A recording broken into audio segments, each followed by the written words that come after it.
Universe, dito na naman kami ni Jeremy at Sugar at kasama namin si Coach LM. Yes. Oh, eto kuya, kwento mo naman kami ng paano mo kinonsepto ang aming performance. Tanong pati. Performance, di ba? Actually, hindi siya naging mahirap i-conceptualize kasi nag-start siya with a dream. Napanaginipan ko to and sobrang aligned lahat kasi ang cast ko pala si Sugar sa si Jiro.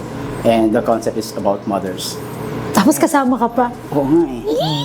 Yung panaginip ko yung sobrang blurry, like hindi ko alam kung sino yung cast but I know it says Stars on the Floor stage.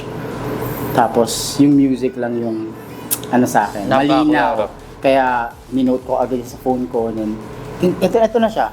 And hindi ko alam na pati pala ako sasayaw. Yes. Nakatakot actually. Kasi Yun yung ano no? Wow. Kasama ka pa pala. O eto ate, may pressure ka ba? Lagi naman akong may pressure, lalo Oh, magagaling dapat yung pala kalaban. Hindi, lalo na't magagaling yung kasama mo, pero dahil sa pressure na yon, mas lalo ko napapakita yung mga bagay na hindi, yung mga tingin ko hindi ko kaya, kaya ko pala.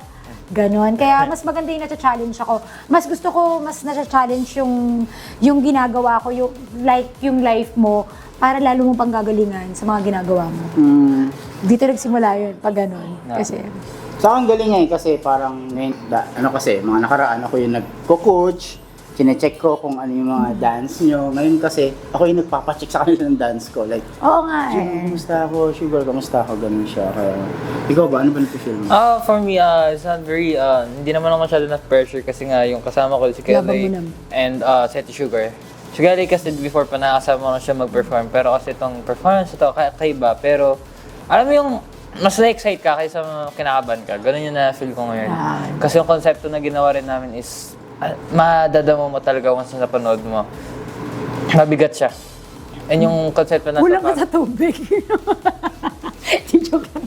Joke lang. pero, pero yun nga, yun lang. Wala akong pressure na excited lang ako.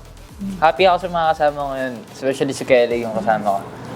Round. Yes, memorable actually yung naging experience nito. Saka yung pyesa kasi it's not just a... Special to. Yes, Special special talaga. for us. It's not just Hindi lang performance. Tama. It's an art for us. Yeah. Namin. Para kami nagpipinta eh. Everyone will feel that way na it's not just a performance, it's an art na we're doing. At hindi lang tayo yun, kasama sila. Yeah. Dito sa piece na to, lahat Every kasama. move, meron siyang meaning. So, abangan nyo, every detail na gagawin namin, every lakad na, every bato namin kay Sugar, may meaning. Oo. Hindi na po yung mga buto, ano yung namamaga sa akin, buto na po yung namamaga sa So, kapag may part na hindi nakasabay sa amin si Sugar, may meaning din yun. Nawala na siya. Mali ako. Wala na siya. Tanga. Kasi yun kasama, wah, ganun kasi yun.